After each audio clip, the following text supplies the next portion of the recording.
What's good, YouTube? I'm Brady, and in today's video I'm going to show you how to make a video thumbnail in under 5 minutes.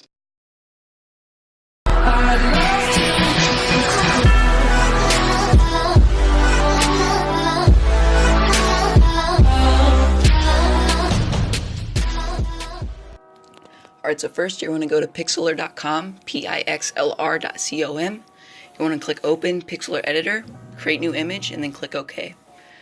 First, you're going to want to go to the Layer button and click Open Image as Layer. Here I'm going to use this is how I'm going to make the background. You're going to select an image that you want to put there, and then you want to go to the Edit tab, hit Free Transform, and drag it around the way you want it. I'm selecting it like this. You're going to want to cover the entire canvas, so that way when you go to save the file, you get all of it. Next, I'm going to put in some text. Here I'm just going to put like a simple title of just any casual video. You know, I might just make it just the title of this video. How to make a YouTube thumbnail in under 5 minutes. Sounds good? So here I'm going to select the color. I'm just going to put yellow. It's really straightforward, very easy. You can also select the style and the size and the font.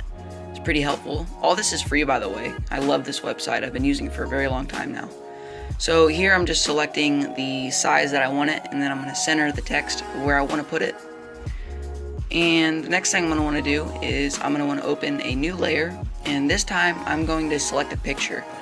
I'm going to use this little YouTube picture just to put some kind of image so the thumbnail's not so boring.